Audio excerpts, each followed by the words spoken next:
Video వీక్షిస్తున్న మీ అందరికీ మన ప్రభువును ప్రియరక్షకుడైన క్రీస్తు నామములో నా వందనాలు. రీసెంట్గా మీ అందరికీ తెలుసు, ప్రవీణ్ పగడాల్ గారి కేసు విషయమై అనుమానాలతో కూడిన ఈ హత్య లేకపోతే యాక్సిడెంట్ కేసులో ఎన్నో కోణాల్లో ఎన్నో విధానాల్లో పోలీసులు దర్యాప్తు చేస్తున్నారు. అయితే చాలామంది పాస్టర్స్ అలాగే చాలామంది క్రైస్తవులు దీని విషయమై నిరసన తెలియజేశారు. మీ అందరికీ తెలుసు, చాలా వీడియోస్ యూట్యూబ్లో కానీ ఇన్స్టాగ్రామ్లో కానీ చాలా వీడియోస్ కనిపిస్తున్నాయి. అయితే సమగ్రమైన దర్యాప్తు చేయాలి, ఖచ్చితమైన ఇన్వెస్టిగేషన్ జరపాలి అని డైరెక్ట్గా ప్రజలు ఫోర్స్ చేయడంతో, ప్రజలు ప్రెజర్ పెట్టడంతో సీఎం దగ్గర నుంచి అలాగే మన ఏపీలో ఉన్న టీడీపీ గవర్నమెంట్ నుంచి అయినా లోకేష్ గారి నుంచి కూడా చాలా ప్రెజర్ పడుతుంది పోలీసుల నుంచి. అయితే రీసెంట్గా పోలీసుల వారు ప్రవీణ్ పగడాల్ గారు హైదరాబాద్ సంబంధించిన వ్యక్తి కాబట్టి ఆయన హైదరాబాద్ నుంచి ఏదైతే క్రైమ్ స్పాట్ జరిగిందో ఈ మధ్యలో ఉన్న సీసీటీవీ ఫుటేజ్ని వాళ్ళు రిలీజ్ చేశారు. ఇది రిలీజ్ చేసిన ఫుటేజ్లో ఆయన ఎక్కడి నుంచి స్టార్ట్ అయ్యారు, ఆయన ఈ క్రైమ్ స్పాట్కి రావడానికి మధ్యలో ఎలా ఏ టోల్గేట్లు దాటారు, ఏ టైంకి దాటారు, ఇవన్నీ డీటెయిల్స్ సంబంధించిన ఒక ఇమేజ్ని అలాగే ఆ సీసీటీవీ ఫుటేజెస్ని మన ఎస్పీ గారు అలాగే ఐజీ గారు ఇద్దరు కలిసి ఇవాళ ప్రెస్కి రిలీజ్ చేశారు. ఒక్కసారి కనుక మీరు ఇమేజ్ని కనుక చూస్తే చోటప్పల్ నుంచి ఆయన 129కి అంటే మధ్యాహ్నం టైంలో అక్కడ నుండి హైదరాబాద్ అవుట్స్కట్స్లో ఉంటుంది ఆ టోల్గేట్. అక్కడ నుండి ఆయన క్రాస్ అయిన సీసీటీవీ ఫుటేజ్ మనకు కనబడుతుంది. దీని తర్వాత కొర్లపాడు నల్గొండకి కరెక్ట్గా 2:14 టైంకి రీచ్ అయ్యారు. అంటే సుమారు 45 మినిట్స్లో ఆయన 60 కిలోమీటర్స్ క్రాస్ అయ్యారు. ఎందుకంటే ఆయన దగ్గర ఉన్న బైక్ బుల్లెట్ కాబట్టి ఆయన కొంచెం స్పీడ్గానే వస్తున్నారు. అలాగే చిలకల్లు అనే ప్రాంతానికి ఆ టోల్గేట్కి 3:31 ప్రాంతానికి వచ్చాడు. ఇది క్రైమ్ జరిగే స్పాట్గా ఇంకా 225 కిలోమీటర్స్ ఉంది. అలాగే కేసర టోల్గేట్ దగ్గరికి వచ్చేటప్పటికి కరెక్ట్గా 4 అయింది టైం. అంటే చిలకల్లు టోల్గేట్ నుంచి ఈ టోల్గేట్కి మధ్య ఉన్న డిస్టెన్స్ 27 కిలోమీటర్స్. ఈ 27 కిలోమీటర్స్ని ఆయన 36 మినిట్స్లో క్రాస్ చేశాడు. ఇక్కడ వరకు ఆ సీసీటీవీ ఫుటేజ్లో, అంటే సీసీటీవీ ఫుటేజ్ కాబట్టి దానికి ఒక క్లియర్గా మనకి లేదు కాబట్టి కొంచెం బ్లరీగా ఉంటుంది కాబట్టి ఆయన బైక్ అలాగే ఆయన హెల్మెట్ వేసుకున్నట్టు, ఆ grey colour T shirt, jeans, shoes, వెనకాల బ్యాగ్ ఉన్నట్టు ఇవన్నీ మనకి కనబడుతున్నాయి. ఇక్కడ వరకు బాగానే వచ్చింది.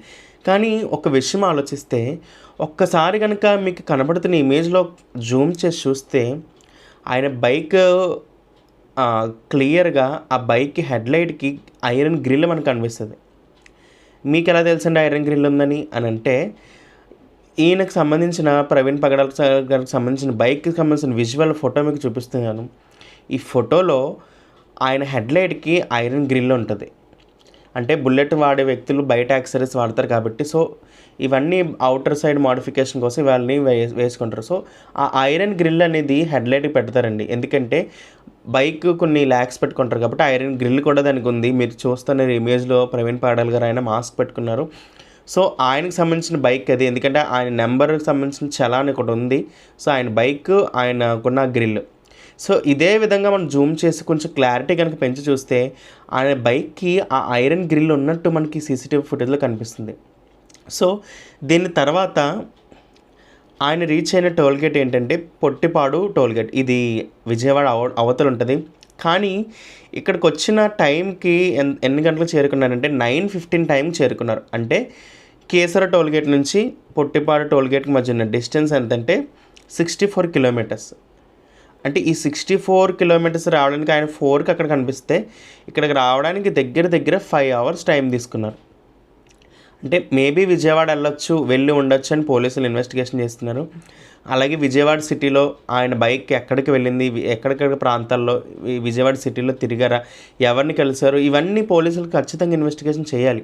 ఎందుకంటే ఆయన ఫోన్ సిగ్నల్స్ ట్రాప్ చేస్తే ఆ ఫోన్ ఎక్కడెక్కడ సిగ్నల్ తిరిగింది, ఏ ప్రాంతాల్లో తిరిగింది, ఒకవేళ ఎక్కడైనా స్విచ్ ఆఫ్ అయిందా, స్విచ్ ఆఫ్ అయిన తర్వాత మళ్ళీ అక్కడ స్విచ్ ఆఫ్ అయింది, ఇవన్నీ తెలుస్తుంది.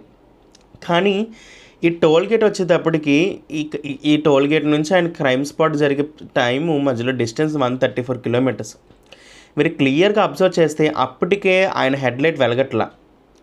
బ్లింకర్ లైట్ రైట్ సైడ్ ఉన్న బ్లింకర్ టర్న్ ఇండికేటర్స్ వెలుగుతున్నాయి. అదే వెలుగుతో ఆయన వస్తున్నాడు. మీకు సీసీటీవీ ఫుటేజ్లో మీకు కనిపిస్తుంది.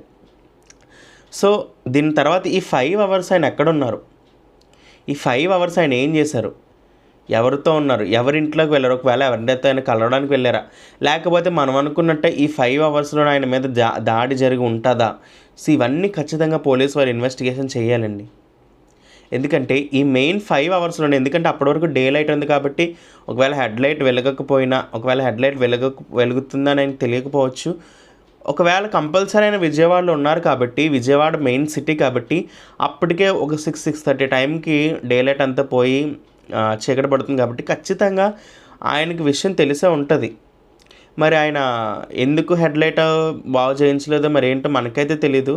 కానీ ఆ హెడ్లైట్ టర్న్ ఆన్ అవ్వలేదు కాబట్టి చాలామంది మనకు అనుమానం వస్తుందండి. ఎందుకంటే మనం క్లియర్ కట్గా చూస్తే ఆ వ్యక్తి ప్రవీణ్ పగడాల గారు కాదు అన్న విషయాలు, దానికి సంబంధించిన ఇమేజ్ మనకు చాలా కనిపిస్తున్నాయి. ఎందుకంటే ఆయన చాలా జ్ఞానం కలిగినవాడు, సమాజం పట్ల చాలా గొప్పగా బ్రతికే వ్యక్తి. మరి అలాంటి ఆయన ఒక ఇండికేటర్ని బాగు చేయించుకోలేరా, ఒక హెడ్లైట్ని బాగు చేయించుకోలేరా? అంత పెద్ద హైవేలో సుమారు అక్కడ నుండి ఇంకా 134 కిలోమీటర్స్ పైనే రీచ్ అవ్వాలి ఆయన, 150 కిలోమీటర్స్ రీచ్ అవ్వాలి రాజమండ్రి వెళ్ళాలంటే. మరి అలాంటి ఆయన ఆ ఓన్లీ టర్న్ ఇండికేటర్తో మాత్రమే బైక్ పైన వెళ్తున్నారు. సో దీన్ని తీసుకొచ్చి పోలీసులంతా ఏంటంటే టర్న్ ఇండికేటర్స్ వచ్చారు కాబట్టి రోడ్డు క్లియర్గా కనిపించదు, చాలా నిద్రమత్తులో ఉన్నారు కాబట్టి, ఎందుకంటే చాలా దూరం నుంచి ట్రావెల్ చేశారు కాబట్టి దీన్ని ఒక యాక్సిడెంట్ అవ్వుండొచ్చు అని ప్రస్తుతానికి అంటున్నారు. కానీ ఇంకా ఇన్వెస్టిగేషన్ జరగాలి, ఎందుకంటే పంచనామా రిపోర్ట్ రావాలి, పోస్ట్ మార్టంలో ఏమైందో తెలియాలి. అలాగే పోస్ట్ మార్టం రిపోర్ట్లో కూడా పైన బాడీ పైన ఏదైతే రాపిడి జరుగుతుందో దాని వలన వచ్చిన గాయాలు ఉన్నాయి అని చెప్పారు. అలాగే హెడ్ పైన కూడా ఇంజురీస్ ఉన్నాయి, ఫేస్ పైన ఇంజురీస్ ఉన్నాయి. సో అవి వేటి వలన జరిగాయి, ఎందుకు ఇంజురీస్ జరిగినాయి, సో ఇవన్నీ తెలపాలి. అలాగే దీనికి సంబంధించిన టాక్సికాలజీ రిపోర్ట్ కూడా రావాలి. అంటే బాడీలో ఏమైనా ఇంప్యూరిటీ పదార్థాలు కలిసాయా, ఏమైనా ఆల్కహాల్ కానీ లేకపోతే లిక్కర్ కన్జ్యూమ్ ఏమైనా చేయించారు, ఎవరైనా ఏమైనా విష పదార్థాలు బయట పదార్థాలు లోపల కలిసాయా.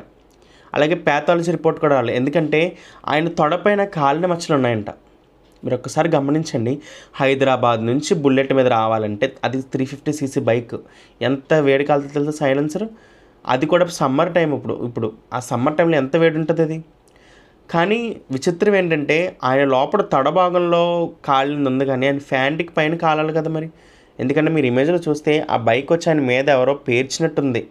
నిజంగా ఆ బైక్ అంత వెయిట్ ఉన్న బైక్ ఆయన పైన పడిపోతే బాడీ ఎలా ఉండాలండి? ఆ స్పీడ్కి కనుక ఆయన పడిపోతే బైక్ ఎక్కడో పడాలి, ఈయన ఎక్కడో వెళ్ళి పడాలి. మరి ఏం జరిగిందో ఏంటో ఎవరికి తెలీదు. అయితే ఈయన చూసిన last CC footage Nayara petrol bunk NH16 మీద కొంతమూరు దగ్గర కరెక్ట్గా 11:42 టైం కనిపిస్తుంది. అదే క్రైమ్ జరిగిన స్పాట్. అంటే పొగలాగా ఎలా అయితే కనిపిస్తుందో అది కనిపించిన ప్లేస్ అది, ఈ నయారా పెట్రోల్ బంక్ దగ్గర CCTV ఫుటేజ్లో ఉంది. అయితే అప్పటి వరకు పోలీసులు చేసిన రిపోర్ట్స్లో ఒక కార్స్ ఆయన వెంబడించినట్టు చూపించారు. అయితే మధ్యలో కొన్ని ఫ్రేమ్స్ కనుక ఆ ఇమేజెస్ని మనం విడదీస్తే, ఎందుకంటే వీళ్ళకి సంబంధించిన ఒక సంస్థ ఉంది ప్రియులరా, అక్కడ పంపించారు. సో వాళ్ళు పంపించిన ఇమేజెస్ని ఒక్కొక్క ఇమేజ్ని ఒక్కొక్క సెకండ్ని కొన్ని ఫ్రేమ్స్కి డివైడ్ చేస్తే బైక్కి అలాగే కార్కి మధ్య కొంత డిస్టెన్స్ ఉంది ఇంకా. సో కంపల్సరీ మేబీ వాళ్ళు కూడా ఇన్వెస్టిగేట్ చేశారంట ఆ కార్కి సంబంధించిన వ్యక్తుల్ని. సో వాళ్ళకి కూడా ఏం తెలియదు, వాళ్ళని పాస్ అవ్వలేదు అన్నట్టు ఒక వ్యక్తి మాత్రమే ఆయన ఐడెంటిఫై చేయగలిగాడని చెప్పబడ్డారు. అయితే మెయిన్గా పోలీసులు చేయాల్సిన ఇన్వెస్టిగేషన్లో ఇంకా భాగం ఏంటంటే ఈ 11:42 టైం నుంచి, సో వీళ్ళు చెప్పినట్టు 8:30కి వీళ్ళకి ఫోన్ వచ్చింది పోలీస్ స్టేషన్కి. అంటే ఈ 11:42 నుంచి ఈ 8:30 మార్నింగ్ వరకు ఈ మధ్యలో ఉన్న ఈ 9 అవర్స్ అలా 10 అవర్స్ ఈ గ్యాప్లో ఏం జరిగింది, అక్కడ ఏమైనా కార్స్ ఆగాయా, ఈ ఇన్సిడెంట్కి ఎవరైనా వ్యక్తులు వచ్చారా, అక్కడ ఏమైనా స్పాట్లో ఎవరైనా వ్యక్తులు అనుమానాస్పదంగా కనిపించారా. సో ఇవన్నీ ఇన్వెస్టిగేషన్ జరుగుతున్నాయని ఖచ్చితంగా పోలీసు వాళ్ళు చెబుతున్నారు కాబట్టి కొంచెం టైం వెయిట్ చేయాలి ప్రియులారా. ఎందుకంటే చెక్కలు కనబడ్డాయి అక్కడ, దాని మీద రక్త మరకలు ఉన్నాయి, రోడ్డు పైన రక్త మరకలు ఉన్నాయి, ఫేస్ పైన పెదాలు కట్ అయిపోయినాయి అని. సో ఇవన్నీ ఆధారాలు సేకరించి ఇవన్నీ తీసుకున్న తర్వాత ప్రైమరీ రిపోర్ట్, అలాగే బైక్ అంత స్పీడ్గా కిందకి స్కిడ్ అయిపోతే దాని యొక్క ఇంపాక్ట్ ఏంటి, బండి పైన పడిన ఇంపాక్ట్ ఎంత, ఆ సీన్ కూడా రీక్రియేట్ చేసి ఖచ్చితంగా పోలీసు వాళ్ళు ఇన్వెస్టిగేషన్ చేస్తున్నారు, ఖచ్చితంగా దాన్ని రివీల్ చేస్తారు. కాబట్టి ఆలోచించండి. ఇన్ని CCTV ఫుటేజ్లు బట్టి చాలామంది ఏమంటున్నారు తెలుసా, తాగి బండి నడిపాడండి ప్రవీణ్ పగడాల్ గారు అంటున్నారు. తాగి బండి నడిపారా? కనీసం ఒక వ్యక్తి కుటుంబాన్ని కోల్పోయింది, ఎందుకంటే చాలా సేవా పరిచయం చేసేవాడు. ఎక్కడికి వెళ్ళినా ఒక్కడికైనా వెళ్ళేవాడు ఆయన. పెద్ద పెద్ద మిషనరీస్ చేసేవాడు ఆయన. ఆర్ఫనేజెస్ చేశాడు. ఎంతమంది పిల్లల్ని, అనాథ పిల్లల్ని ఆయన స్వీకరించి వాళ్ళకి చదువు అన్నీ ఆయన పెడుతున్నాడు. అలాగే ఎంతో మిషనరీ ప్రాంతాలు, ట్రైబల్ ప్రాంతాల్లో కూడా సేవ చేసినవాడు. కనీసం అలాంటి వ్యక్తుల మీద సానుభూతి చూపించాల ఆశ కానీ, కోరిక కానీ మీకు లేదా?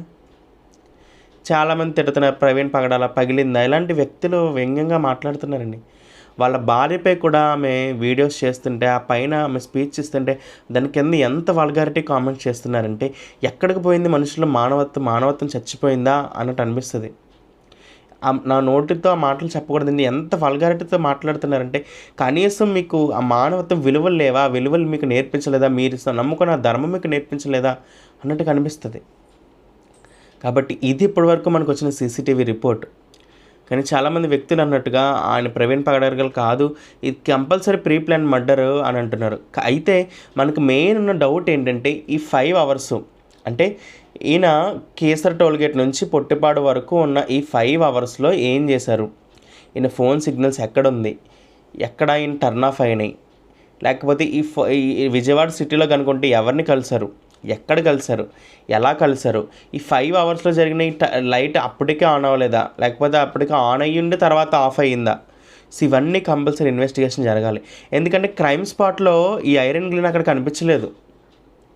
కంపల్సరీ ఐరన్ గ్రిల్ దానికి ఉంది. ఒకవేళ యాక్సిడెంట్ అయితే అది బద్దలైపోతే కంపల్సరీ ఆ క్రైమ్ స్పాట్లో కనబడాలి. కానీ అది కనబడలేదంటే ఇంకా ముందేమైనా జరిగిందా? సో ఇవన్నీ తేల్చాల్సిన విషయాలండి. కంపల్సరీ ఇంకొక 10 డేస్లో వీటికి సంబంధించిన పూర్తి వివరాలు తెలుస్తాయని పోలీసు వాళ్ళు అన్నారు. ఎందుకంటే సీఎం గారితో సహా 45 మినిట్స్ కాల్లో మాట్లాడారని ఐజీ గారు అలాగే ఎస్పీ గారు చెప్పారు, రాజమండ్రి అర్బన్ పోలీసుల వారు. కంపల్సరీ న్యాయం జరుగుతుంది ప్రియులారా. ఎందుకంటే ఒకవేళ మనుషుల చేతిలోంచి మనం తప్పించుకోవచ్చేమో, కానీ పైన ఒక అతను ఉన్నాడు, భయంకరుడు. ఆయన ఎవరిని కూడా వదిలిపెట్టడు. ఆయన చేతిలో పొరట కంపల్సరీ భయంకరం. ఆయన దృష్టికి అసాధ్యమైనది, కనబడినదంటే ఏదీ లేదండి. న్యాయమైన తీర్పులు తీర్చే దేవుడు మన కన్న తండ్రి. కాబట్టి ఇంకా వీటి విషయమై ఇంకా లోతైన వివరణ పోలీసులు వారు ఇస్తారు. కాబట్టి ఈ విషయమై ఇంకా మీరు లోతైన వివరణ ఇన్ని విషయాలు తెలుసుకుంటారని కోరుతున్నాను. Thank you so much.